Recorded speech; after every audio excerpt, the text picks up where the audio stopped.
Hi there, my name is Seiria, and this is a speedrunning event submission video for Maki Paw of Fury. Maki Paw of Fury is a 2024 indie beat-em-up game developed by the Argentine studio Bacord. It's a cutesy, lush, lighthearted game consisting purely of a single-player story campaign. The game follows Maki the Fox and his friends as they adventure across the world and beyond to rescue their friend Kami, who has been kidnapped. The game features 3 playable characters, but this particular video will cover only Maki, the character with the fastest completion potential. This game features 5 sprawling stages, and Maki can complete all of them consistently in less than 50 minutes. Even if rare softlocks occur, any percent Maki runs shouldn't run any longer than 52 minutes. Maki Paw of Fury features a basic movement and fighting system, with snappy 8-directional mobility, regular attacks, special attacks, and a super attack which can only be performed with a full super meter. Wave after wave of enemies appear to stop the player, and they must be completely cleared before progress can be made in the stage. Maki's regular 4-hit combo knocks enemies away, as does his 2-hit special combo where he slaps his foes with a giant tuna. However, if the player combines the first 3 hits of the standard combo with the first hit of the special combo, enemies remain stun-locked in place, allowing the player to combo them indefinitely, at least until they've had enough and they crawl away to safety. The main body of Maki Paw of Fury speedruns involves strategically and nimbly weaving through giant waves of approaching foes, grouping them together for simultaneous infinite combos, and dancing around damage all the while. A fully charged super attack is often saved for all of the biggest waves, so that every single enemy can be taken out at the same time with a single motion. Due to this game's lenient difficulty, speedrunning it induces very little risk for catastrophe, and completing entire runs without losing a single life is more than possible. In fact, potentially the most dangerous moment in the run is the very first boss fight against Maki's friend-turned-kidnapper, Mappu. After a colorful and vibrant first stage and an initially simple boss battle, the second half of the unpredictable brawl sees Mappu drop heavy items from portals in the sky. The objects can often seem to preempt the player's evasive positioning and stun-lock them with significant damage. If the player can pass this tricky fight without losing a life, a full no-miss playthrough becomes very reasonably likely. The next 3 stages all guide the player through brilliantly rendered contrasting environments: a welcoming beach at nighttime, a sunny winter wonderland, and a desert full of relics. Each stage debuts quirky and adorable enemies. Each stage also sports mid-level minigames, all of which are unique for each stage, presenting short breaks in the fighting. All of these stages end with their respective boss battles, which can be completely trivialized with stunlocks and quick kills, some of which are hilariously simple, to the point that many casual players could successfully execute them on their first attempts. That, combined with Maki Paw of Fury's general forgiving difficulty, make the game a very solid candidate for entry-level speedrunners. It can easily be used to promote and spread the activity to more people. The final level is a confusing labyrinth for the casual player, but is trivialized by players who know its route. After defeating waves of enemies in certain rooms, the player is then required to complete some classic boss refights before launching into outer space for the final showdown against a gigantic space robot. This is meant to be a huge devourer of the player's extra lives, but Maki has access to a breaker move which grants him invincibility, allowing him to perfectly evade some seemingly unavoidable attacks and keep the no-miss alive. This final boss fight represents one of the more prominent traits of the game. It is incredibly long and drawn out. However, in a charity marathon, this turns into a huge strength because Maki Paw of Fury is a perfect game for extensive donation readings and announcements. Every stage provides so much flexibility for this, with very few moments not being fair game for a host to jump into. The expansive final boss battle is no exception, and once its final phase is finished, Maki Paw of Fury has been completed, leading to an expectedly cute ending and credits sequence. Maki Paw of Fury is a simple, marathon-safe, bright, and breezy indie beat-em-up. It isn't a short game, but its energetic and light tone should make it a risk-free fit for just about any speedrunning event. Until the robotic enemies in the final stage, defeated foes even explicitly escape the battlegrounds of their own accord, making for an especially family-friendly beat-em-up atmosphere. Softlocks have occurred here and there, but the game's autosave functionality provides the opportunity to quickly restart stages and make up lost ground. Beyond that, very little can go significantly awry, and there's even a good chance to showcase a long beat-em-up playthrough that never loses a single life. Combine that with countless donation reading opportunities, and hopefully you can see a humble game which could have a place in your speedrunning event. Thank you so much for considering Maki Paw of Fury. Good luck with the event. If you have any questions, feel free to reach out to me at my included contact mediums. I will now present the world record speedrun of any percent Maki with full commentary. Enjoy! I'm gonna leave that up to you. And now, we're gonna get into the run that I did this morning. Maki Paw of Fury, using the main character Maki. I came in with a few new ideas. I was wondering if I could find any new, faster ways to do regular hits to enemies. I know that these enemies are still fine to use my regular 4-hit standard combo with. Man, I love the music in this game. Gorgeous art. As the game self-promotes, it has lovely animations, I think. But yeah, I decided to start out using a super very early because it's going to be replenished quite early on. And the most important one to use basically in the entire game, but especially this entire stage, is the room with the bridge, with a lot of high health enemies and just a lot of enemies in general. That's the place where his super attack saves the most time, and so starting pretty much now, I'm going to be saving my super for a while. And here's already an enemy that has higher health. And so now I'm starting to experiment with my special attack. I'm seeing if knocking enemies upward instead of knocking them away with the last hit of my regular attack is more optimal. And once I get to the enemies that more frequently have more health, then I'm going to start actually being able to note that. Like here. Yep, that looks better. So instead of me having to knock them to the side and follow them across the screen, I can just stay right there, planted right in front of them. Yep, let's keep doing that. So I'm still kind of labbing out the game as I do runs. This is still very early on in me playing the game at all, and because I seem to be the only person speedrunning this is very early on in the game's speedrunning history. And I used my breaker attack there because that guy was going to surround me. I should have probably just walked to the other side of this guy, but right now yeah, like that, exactly like that. But right now I'm kind of like, I'm seeing red. Okay, this is the stage the part of the stage I was saving my super for. The guys with the signs have a ton of health. And so we just completed that wave way faster than normal. And maybe I just found an even faster combo there. I wonder if I registered that in the moment. That's by far the fastest we've ever done the first split into the first minigame, the free-falling minigame. But yeah, thank you all. I'm glad you enjoyed the ending of the last run. I love that you were holding your breath. I hope that you didn't do that literally and cause yourself to nearly pass out. But I'm glad it seemed like you all enjoyed that final fight. And hopefully we'll get there again soon. And much sooner than we ever have before. So that we can complete a big new world record. It looks like the prediction is still going.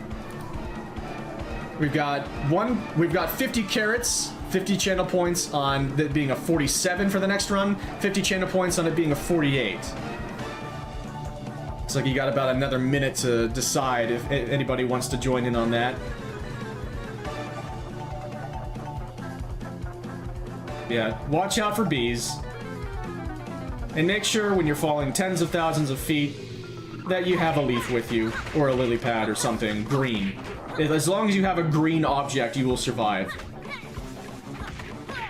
And now we can refill our health and our super meter a little bit. Second main part of the first stage, and now we got a nice sunset background. Now that I'm not playing the game and having to focus on every single enemy and so many different aspects of what each enemy can do and where they're at and if they're flanking me and how desynchronized all their attacks are, like what the situation is right now. Now I can actually kind of look at the game and appreciate the art and the backgrounds and everything, and it's just so nice looking, I think. You got the cherry blossoms, you got the beautiful sunset, you got the mountains, like a lot of nice layers of just well done art. And I'm starting to get bodied here, and so it's already starting to look kind of bad for my deathless bid, because one of my main goals with this game, like, I've got two main goals with this run right here. Sub 50 on the timer, and no deaths. And again, with Maki, it's much more difficult to do than I did with Tinsho. I was able to do a deathless run with the tank character Tinsho, but he takes a lot less damage. Even though he's slower and can't avoid attacks as well, he can still use a lot of invincibility with his breaker attack, which is longer than Maki's. And so I was still able to avoid a lot of damage with him, and he doesn't take nearly as much. And so Maki goes down a lot faster. Thankfully, I got to the health, and so we're not dying in the first stage yet. That can definitely happen in the boss fight in the second phase, because it is really, really hard to avoid all the falling spiked balls. But we're not there yet. We've got a bunch of dark foxes, which the game advises you not to feed. That's okay. I will just slap them around instead. Yeah, they have a cool not death animation, because one of the selling points of this game is the fact that very clearly and evidently and explicitly, none of the enemies are actually dying, which is something I took great lengths to constantly say during my AGDQ run of Rough City. I'm sure they're all just having fun. Nobody's actually getting seriously hurt here. In this game, I can say that and have it be backed up by what the game is actually presenting.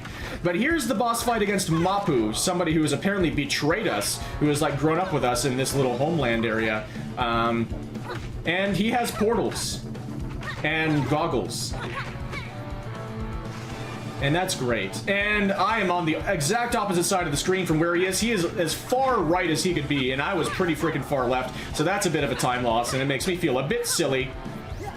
But whatever, we'll just get back on track. And I hadn't used my super attack yet, so I decided to use it there, and that did a decent amount of damage. It's funny, the super attack seems to do the least amount of damage to the first boss in the game, compared to all the bosses after that. Now his health is low enough that he's going to start spawning those giant spiked balls, and they have, and the falling Sega systems as well. They have enormous hitboxes, especially up and down.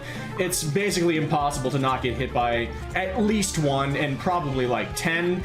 And so it's very easy to die in this boss fight, and it makes doing a damageless run of this game pretty much unfeasible entirely. And there are many parts of the game where it makes damageless feel pretty tough to think of being possible. I mean, of course it's technically possible. A task could do it. But that's Mapu. And we're probably about to save a lot of time. That was a fairly clean Mapu fight. We are 36 seconds ahead after the first stage. That's a lot more than what I was expecting, so my new combos seem to be doing a good job, and we seem to have a very clean Mapu fight. I did get hit very rarely at the second half, but even then, I still have half health here. So we need to be careful starting this stage, and I love how it cycles into a sprite of Maka whenever you land there, just for a frame. We got some pankakes here starting out, and they're a bit unpredictable. They may seem like they're not that scary because they don't really pay attention to you all that often, but when they do, it's very sudden, and they could be anywhere in the screen when they suddenly pay attention to you, and that means they could be perfectly flanking you with other enemies already attacking you. So Pankake is the first enemy that you see in the game. I assume that's how you pronounce their name, which sounds vaguely explicit in a way. But anyway, they can be some of the most frustrating enemies in the game, and the ones that put you in the worst situations. And now we have the new pink enemies, who the name just flashed on the screen, but I just missed it. I call them like, they're kind of like the Zazie enemies, I guess. They're very pink, and they can sometimes hit you with bees, but they are, again, somewhat docile, and they don't hit very hard. Kotota, okay, Kotota. That's what they're named. I hadn't actually ever read the name fully before. They're also new to this area. They're not that big of a deal, thankfully. They don't usually have a ton of health, and when they do, they're not going to really make you pay for it. But in this game in general, Isabelle, the snakes can appear pretty much anywhere in the game, and I like to go after them very early on in the waves because they spend a lot of time underground like that. You have to wait for them before you can take them out. They cannot die before they pop their heads out of the ground. So I go after them first, and then while they're busy being underground, then I can take care of the other enemies. And so that feels like the most optimal way to deal with waves where Isabelle is present. Now there are 3 of them, and so I'm probably just gonna, I'm just gonna take my time, go try and get the other Isabelle over to me. Nice, I was able to also do some crowd control with my breaker, and take out the Isabelle at the same time. And there's the wave, the wall of pink. I messed it up. It's not the wave of pink, it's the wall of pink. It makes me feel so good every single time I see it. And that time I was actually able to save my super attack for it. I figured that would be a good place for me to actually save my super attack and use, because that's I think the point in this stage where we see the most enemies, and so that probably saves the most time. Oh, I accidentally, okay, we're fine. Yes, okay, so I have discovered something very important at this point. I have gone beyond that combo that I found at the beginning of this run, where I did 2 hits with my normal moves, and then 2 hits with the special move to knock enemies up, which seemed like a pretty effective combo, and it was. I found something much better. I found an incredibly fast infinite. I don't even have to knock the enemies upward, and I don't even have to wait for any cooldown on the animations. I can do 3 hits with my regular attacks, and then 1 hit with the special attack, and then go back to 3 hits with the regular attack, 1 hit with the special, rinse and repeat. It is a super fast infinite just like that. Holy moly. Look at how fast I mow them down. And so midway through this run, 9 runs into doing runs with Maki, I have found what I believe is now the bread and butter of fighting in this game as Maki, if you want to do it quickly. You can play this game any way you want. It's incredibly forgiving. I believe it was marketed as a game that can be a very entry-level beat-em-up, and it definitely plays like one. Again, like the way that you can completely, like the only boss fight that you can't completely solve in every way is the first one in the game, which is very odd. And I guess the final boss, in a way. Everybody else you can just kind of completely turn into nothing. You can't even let them do anything. Speaking of not doing anything, I am doing nothing but biff this part, and that's a horrendous spawn. It looked like I could go below that statue, but yeah, too bad. Thankfully, my super meter is full right now, and that's very important. That's like the thing that I want most coming out of this stage. I don't think you can actually lose this race, but you can get hit a lot, as I have been, and you can end it with a very low super meter. I'm pretty sure it's pure luck what things can spawn in those rooms, in those mini games, and when they spawn. I got a lot of the rocky areas that I had to roll over right at the end, and so when I had to roll over them, which uses my super meter, and so I ended it not being able to use a super for a while in this part of the stage now. Sounds great, Ice. I'll definitely be checking that out if I can. I won't be up too much longer, but I'll definitely be checking out. If I can't hang out for long while you're live, then I'll definitely be checking out the VOD for quite a bit of it. Thank you so much. Enjoy the lurk, and best of luck with all the setting up. But now we're in the second half of the beach stage, and again, something unique about this game and the way it does a beach stage, which is a very common thing in games and a very common thing in media in general, they decided to do a beach stage at nighttime. Usually it's a very bright and sunny beach atmosphere. They decided to go with a cool and dark beach atmosphere, which makes me wonder if the developers have had nice experiences at the beach at night, which made them really want to create that environment here. You got really cool things. They made the most of it artistically. Look at all the little things that are lit up in the background and in the foreground. And speaking of the foreground, you see there are palm trees in the foreground, and sometimes that really gets in the way. That is one of the knocks that you can have against this game, is that sometimes you can't see what's going on because of the foreground objects. But thankfully, I don't think that ever really gets in my way during this run. Yeah, really nice lighting in all these areas, and as usual, a pankake in this level just has to walk off the side of the screen after being right next to me for 10 seconds, and then be unhittable for at least 5 seconds. We are doing a speedrun. It may not look like it at all times, but we are trying. That seemed like a pretty good wave to use the super on. Sometimes I forget...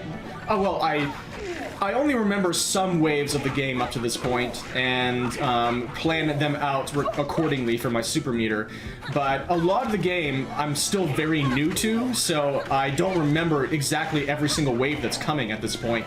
And so sometimes I'll deal regular hits to enemies as a wave is starting, and then I notice, wait, there are a ton of enemies appearing right now. I should use my super attack. And that's what happened there. So I do not have my super attack for the lefty and righty fight, which it might cause me to lose time here. We'll see. We'll see just how much better my regular attacking combo, or see how much better this new attacking combo is compared to the regular attacking combo. If I'm still gonna save time here to... wait. Well, sometimes the words I say have any meaning because they're actually true. And sometimes I say things that are just so clearly disproven by what is on the screen that it's something that I try to play for comedy, to try to play off. Hopefully that was funny. Anyway, I did have my super meter full, and so I'm not going to be losing time at all here. In fact, I'm going to be saving 30 seconds because that fight went really quickly. Despite the fact that it took me a while to remember that I should actually be using my regular hitting combo to actually knock one of the guys forward into the other guy so I could get them together so I could hit them at the same time. Now we've got, by far, in my opinion, the hardest stage in the game. This is the place where I died in the run prior to this. This is the biggest challenge to deathless runs of this game, in my opinion. Because we have new enemies that are going to be popping out of the ground to shoot us from all the way across the screen, those gopher guys. We have the new penguin enemies, which it may not look like it, but they are some of the hardest hitting enemies in the entire game, and they hit you quickly. If you get within their range, you are going to get hit before you know it, and so you have to be prepared. And it's very easy. You notice I'm not running far into the screen like I usually do. I usually run all the way to the other edge and maximize the speed of Maki. But in this stage, usually if you try to run all the way to the right when the stage stops you, you're gonna run right into the arms of those penguins, the very powerful and strong and not loving arms of the penguins, and they'll just annihilate you. And that was a good use of the super. We're gonna have an even bigger wave coming up in later in the stage, and I'm gonna be painstakingly saving a super for that part as well. That was a pretty good use of a super. So far, my super uses in this run have been pretty good, I think, and that's one of the reasons why we're saving time. This game, again, like I said, I think at the end of the last run, this game is all about dealing as much damage as possible to as many enemies as possible at all times. It's not just about choosing a character that can move quickly like Maka. Maka is 15 minutes slower than the next slowest character, Tinsho, because she is so bad at dealing damage. She has decent range, but the attacks themselves just aren't dealing enough damage. And her super attack doesn't have very much range either. It's the worst super attack in the game. And Tinsho is good at dealing damage, even though he's way slower for moving. he makes up for that by being able to take out enemies quickly, which is what completing the game quickly is all about. There are so many enemies in this game, and the sooner you take them all out, the faster the game goes. It's very simple, just like the game itself. And so that's why I'm saving so much time by saving my supers for the right moments when it's going to take out the most enemies, or the strongest enemies, or both. And why creating this new super fast infinite combo using the first 3 hits of the regular attacks and the 1 hit of the special attack is saving me so much time compared to the run that I just showed before this. And so we're looking really good, at least, for sub 50. When I wasn't sure after the night before this if I was going to be saving more than like 10 seconds in my next personal best after it. But just finding that new infinite combo was a gigantic deal, and we have no idea just how much more time it's going to save for the rest of the game. And now we've got these Dark Foxes. Just, I hate this. That's maybe one of my least favorite spawns in the entire game, just with that one Dark Fox all the way on the top of the screen, way away from everybody else, and they're all desynchronized, throwing wrenches at you, or spoons, I guess. I think they're spoons. I don't have the spoons to identify it correctly. And now I'm saving my super again and getting shot and knocked down because that's inoptimal and sometimes I'm not perfect. I'm definitely saving my super now. There are times when I could be using it, but I know there's a wave coming out. This one. That's the wave I was saving it for. And you could probably tell why. That was a lot of penguin boys. That was so many penguin boys, and I am not doing well with...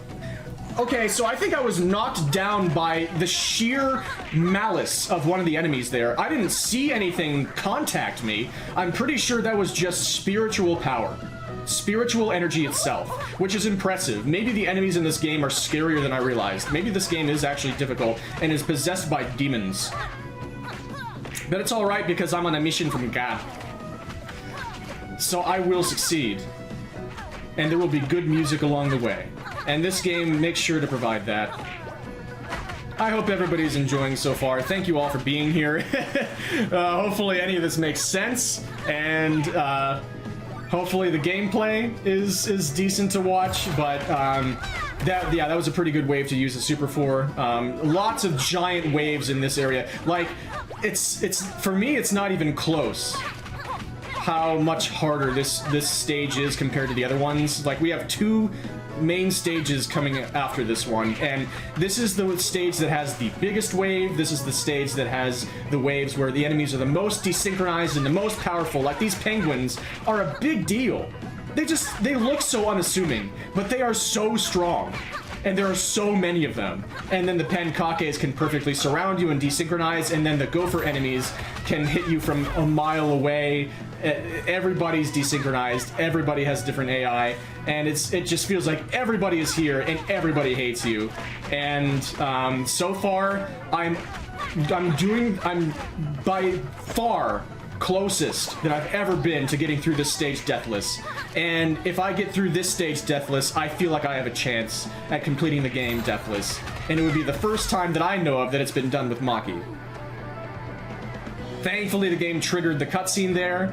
I have had a moment in this game in the next level after this where the game took a very, very long time to realize that it wanted to actually trigger a cutscene. I had to go far and wide to find the trigger for it, and I was a little worried in that moment, but thankfully I got through, and now we're in the only time-sensitive minigame. Oh no! Okay, I saved it. Whew. We're in the only minigame in the entire game that is not an auto-scroller. That's all execution to finish as fast as possible. And I was not as fast as possible there. I lost a little bit of time. And also, I do not have a super attack to use against lenghty here. So I might lose a bit of time in this split. I used my super attack to end the last wave outside, which might have been inoptimal. It allowed me to save 1 minute and 11 seconds over the previous split in the last world record, and so that snow stage was no joke in terms of completing it quickly. That's the second time I've used that joke this stream, and I did it almost without shame, but now the shame is absolutely coursing through me. Actually, not as much as it may have sounded. We're fighting Lenghty, by the way, and we're doing it without a super because I used it at the end of the last stage, and that definitely helped me complete that part quickly, but we're probably going to trade it for time loss here. But we are almost 3 minutes ahead at this point, and not anymore. Yep, there comes the time loss, but it's probably not going to be too bad. We're getting close to the end of the fight here, and once again, you can see that Lenghty, you can just completely drench in hits and knockdowns with Maki's normal attacks, and there's nothing he can do about it. We can't even run away from our sins. We can't run away from the just absolute domination we've done to this man, but of course, we didn't actually win because the cutscene said so. But you know what else the cutscene said? Dragon Ball Z.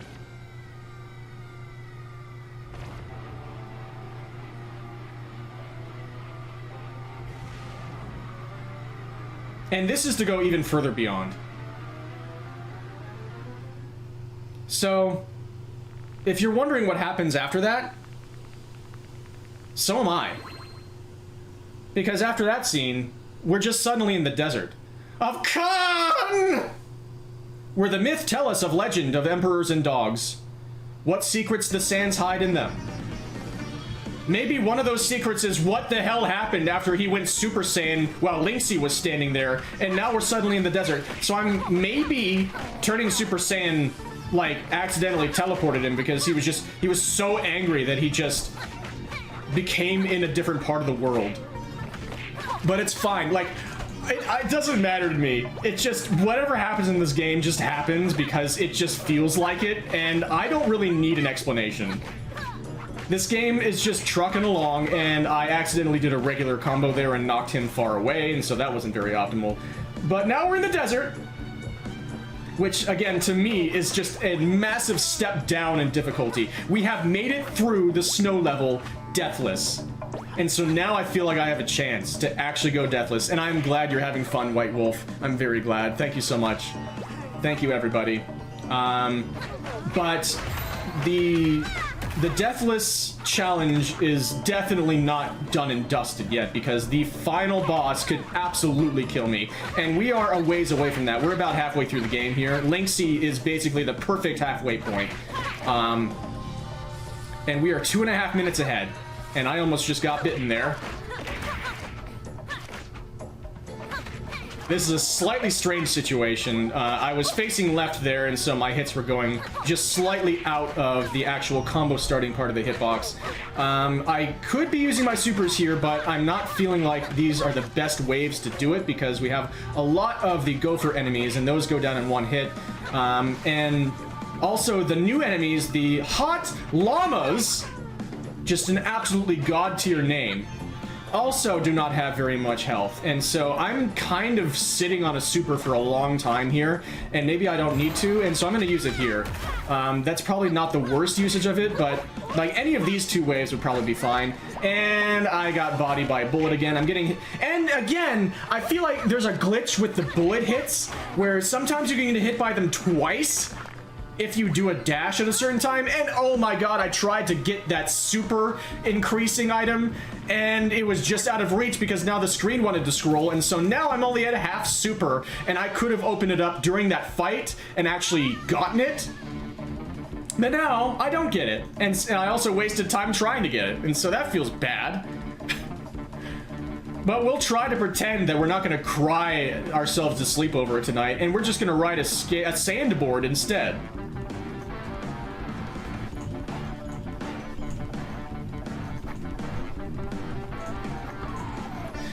And yeah, this is the...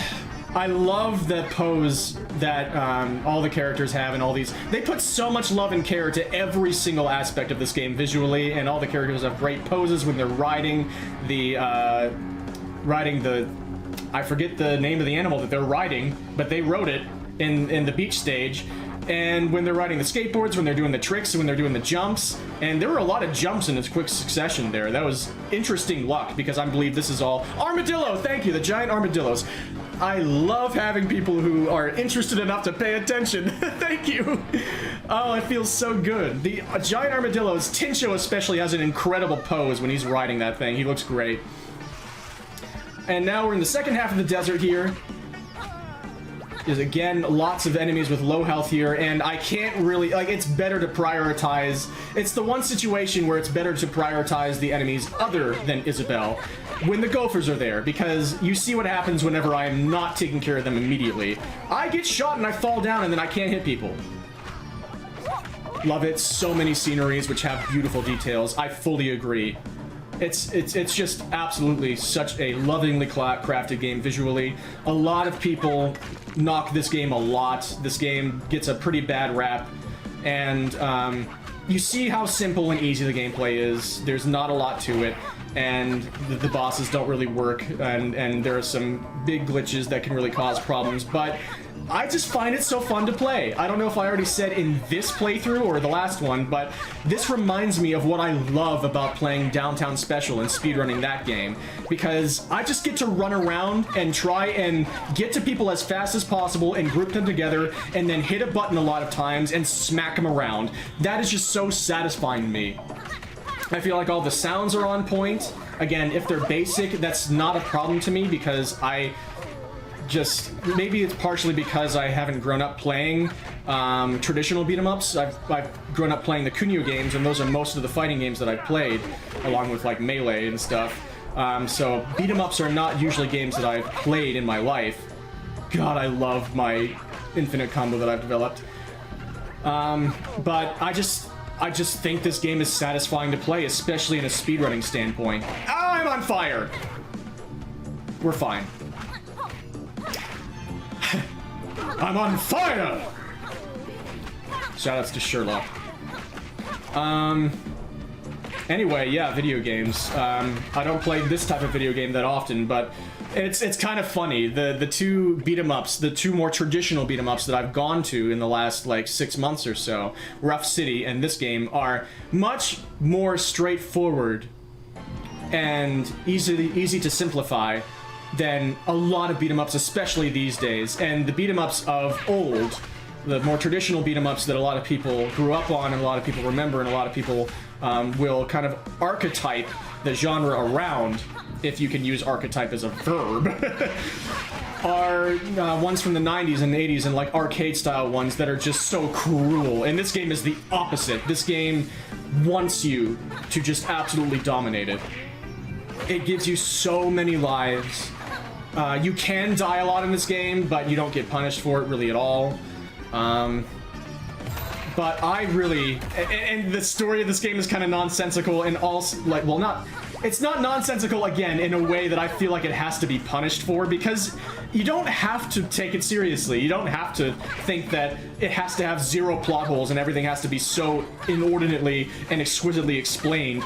No, characters just suddenly end up in new areas across the world for no reason. Sometimes Maki just goes actually Super Saiyan for no reason and does nothing with it that we can actually see. And that's just Maki Paw of Fury, and that doesn't bother me at all. I just find it charming. But also, the text in this game can kind of go way too freaking quickly. There's a cutscene at the beginning of this game that I skip. You can't read any of what they're saying because it just goes by immediately when you're not even advancing the text. So that is one knock that I had in my first playthrough. But if you play the game enough, then eventually you can kind of piece together what's happening a little bit. And now we're also in like a pyramid type area. Even though it didn't look like a pyramid outside, we have lots of like Egyptian drawings on the walls and stuff. And I just noticed on that wall there's actually a flash for there's a nod, a bit of what's it called? Foreshadowing to what we're about to see with the boss, that wall is an indication of that we're about to head into. So many words that I just said that all mostly mean the same thing. And Maki doing such a relatable thing. One of the most relatable tropes. There's Nubis! And in my last run that I just showed before this one, I discovered a way to absolutely dominate this guy, and it's so satisfying. It feels so good. First, so when he does that little pitiful little sweeping kick thing, it looks so bad, but he's actually invincible the entire time it's out, and he can just link it endlessly into endless invincibility, like this. But if you're fast enough, you can hit him in between the kicks, And if you do a dash attack, it puts him into a stunned state immediately. And then you can just wail on him, and you can just do that combo that I discovered, and he's done.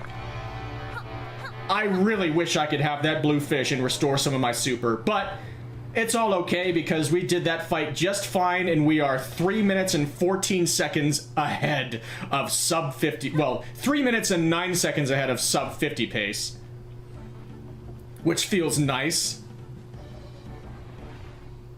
But we've got a lot of stuff to go, and there's a lot of variance that could happen here, and I've got a lot that I need to actually execute. We've got Techno Island coming up. Who knows? Zazie described this earlier, something about Blade Runner. Yeah. This is also beautiful. Unfortunately, we can only see the outdoors for just this one room, but it's pretty amazing looking once again. Yeah, dead times, 0. A funny thing that I brought up when the first run, well, I think before the first run that finished of this stream started, that's a lot of strange words in a strange order. I talked about, I think in this run, how one of the selling points is that the enemies don't actually get hurt so much that they freaking die on screen and disappear. They actually get away. But at the end of each stage, you notice how it talks about one of the stats being the amount of kills you get? I just find that so hilarious. And again, that's something that's very easily explained away. It's fine. It's called kills because that's the easy video game term. They're not actually dying, but they die. Like, we call them kills the way we talk about killing Pokemon. In official Pokemon media, and the way I prefer Pokemon to be, they're not actually dying, they're just fainting, but it's easier and it's just more common to say dying and killing than it is to say fainting and KOing. But anyway, yeah, we just completed the first wave of a very confusing area here. When I did my first playthrough, this was another thing that I could easily actually understand as a knock on the game. This place, it's very difficult to know where you're supposed to be going and what you're supposed to be doing, but you just have to look for the green doors. That's where progress can be made in the game. I've gotten incredible luck from these cyber pankakes so far. They've all grouped together perfectly! Look at this! They usually don't do that at all! And I decided to go ahead and actually use my super, which had just finally charged up all the way, against the final 2 ones because they had a lot of health. I am not sure if that was the proper thing to do. That was just an idea I had from the end of the last run because I just registered in my head that those were the enemies that had more health than these ones. And so I figured maybe it will save a bit more time to not have to run all the way back to the other Cyber Pankakes and then have to deal way more hits on them. Maybe it's fine to not use the super here, even though there are more enemies. It probably kind of evens out. I might have lost about 2 or 3 seconds by not using the super on that last wave of Robo Kangaroos. It's hard to know, but in any case, we're still playing okay so far. That is the first segment of this area done. We are 3 minutes and 33 seconds ahead, 333 height. These robots explode, but they're not alive, I guess. Oh yeah, where's the love for robots? Great point. That's actually, oh my goodness. Well, that shows you, that shows you what they think of robots as like beings. Maybe these robots are just not sentient, they don't consider them, I don't know. But clearly, they don't have respect for these beautiful crafts of person-like being things to count them as needing to not explode. Anyway, I'm still playing the game, and that went decently. It's really difficult to do that wave quickly unless you really saved your super for that, but there are many different waves in that segment, and just all the enemies are left and right apart from each other. You have to run back and forth. Not much you can do about that. That's about as fast as it can go as far as I know. And now we've got boss refights! It's Mega Man now, and I did badly at the beginning of this fight, but that only costs a few seconds, and now I need to do my regular attacks to knock him gradually toward his best old friend. And by the way, I'm pretty sure these are like siblings of the character that we can use, Tincho. They look basically exactly the same. These are capybaras as well. I'm pretty sure Tincho's a capybara. I'm pretty sure that's how you pronounce capybara. Anyway, we are still fighting. Lefty is done. Maybe Tincho's real name growing up was Ambi. I'm crafting some not lefty lore. I'm crafting some Tincho lore. Maybe he really is the long-lost brother of Lefty and Righty, and he just didn't like the fact that Lefty and Righty went into a life like this, and so he disowned them and became his own man named Tincho instead of being Ambi. What is the commentary becoming in this stage? It's not like nothing is happening on the screen. This is one of the most eventful parts of the entire game. We're going back and forth literally between actual bosses. Speaking of, here is a place where I lost a lot of time in the run before this. Can I actually do this domination fight correctly this entire time? Can I hit all my dashes? And also, in the last run, you noticed I was having a lot of trouble with my characters suddenly going a direction I didn't want them to face when I was done moving, because I was using the control stick. This entire run, I switched to the D-pad, and now I'm nailing all of my dashes, I'm nailing all the timings, and Nubis is down. That is a massive time save, and that feels amazing, because I knew in a run that I wanted to kind of leave for a while to represent this game if I got a time good enough. I wanted to have a good Nubis fight at the end. I wanted to have 2 good Nubis fights, and I got 2 good Nubis fights. So now, there's a little bit more pressure on this run. I am also deathless. I am also on a pace that I'm not quite sure of, but I know that I want to nail the final boss and not feel like I left anything on the table. Can we get a deathless run that feels clean toward the end? So I used my super attack on Lefty and Righty, and so I did not have it for Nubis or for lenghty. I decided, I believe, in the last run to save it for lenghty, so we'll see if this ends up, like, making any noticeable dent on the time in either way. It probably won't. Like I said, it's hard to tell my decision made any difference with saving my super, not saving my super for the Robo Kangaroos.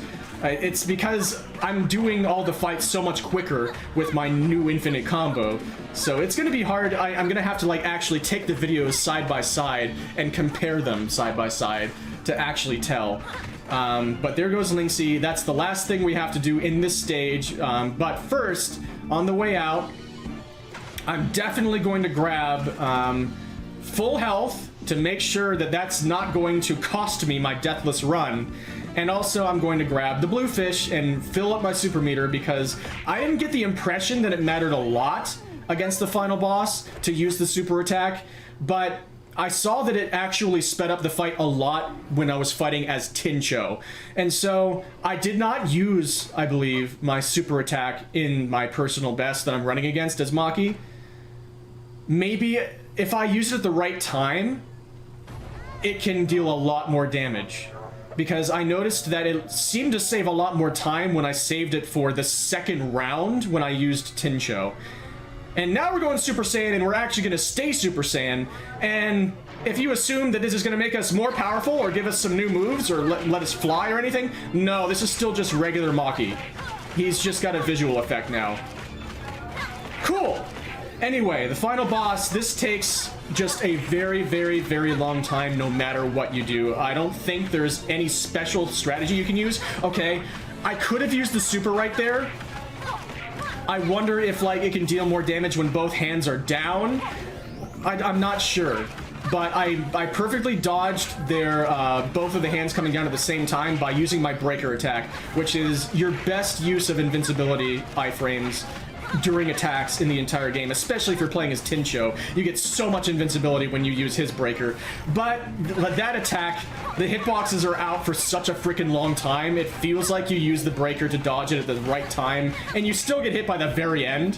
That was a fast first wave because I'm using the super fast infinite combo. We have saved even more time. We are 4 minutes and 22 seconds ahead now. Goodness gracious. So now, if we keep on saving time at that pace, and we can get a good effect from our super attack, maybe we can even get a sub 45. The most optimistic option that I put in the prediction. Is it actually going to happen? I'm going to try and wait for both hands to go down at the same time again, like this, and use the super. So I pressed the button and you saw my super meter went all the way down, and absolutely nothing happened. I've never seen that before.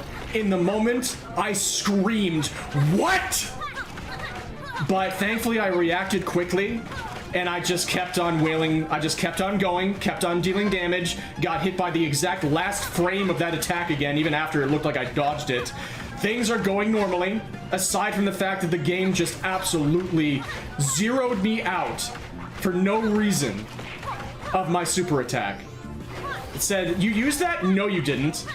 God knows how much faster that would have made the fight go, but it still was a nice second wave anyway, because I just kept going. We saved 9 seconds. Let's just keep going. Let's just keep fighting. Let's just focus, because I haven't taken much damage yet, and one of my biggest goals still is deathless, and that could change at any moment. If I lose focus, then I'm gonna take so many hits. Just keep on using as much as I can, as fast as I can. The 3 regular hits, then the 1 special. 3 regular hits, 1 special. 3 regular hits, 1 special. Maximum speed, maximum damage. Maximum getting hit by the last possible moment of that attack. Oh, goodness gracious. Not a super clean fight because of that, but it's still going much faster than it ever has gone before, aside from when I used Tinsho the first time and just nailed him with an actual super attack. Anyway, we're getting pretty close here, and I'm starting to get hit. We're not out of the woods yet, and the timer is approaching the 45-minute mark. We're probably not going to get sub 45. In fact, we're definitely not going to get sub 45. That's okay. It's not going to be so close that it feels really bad. Can I avoid damage here? Yay, it actually worked. I think part of it is positioning. If you're really far to one side and one fist is still sweeping to that side, like that, I was just barely off center to the left, and so I got hit. But thankfully, I finished that part of the wave to the right, which means I didn't have to watch Maki walk to that side, and this is the last part of the game. Time is now.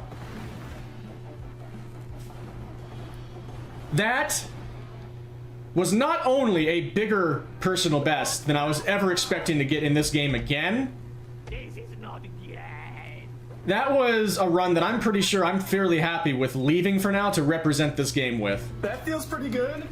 Kind of sucks that a glitch absolutely robbed me of my super attack right at the very end, but that felt like a pretty solid run overall. Deathless, baby, with Maki. Nice.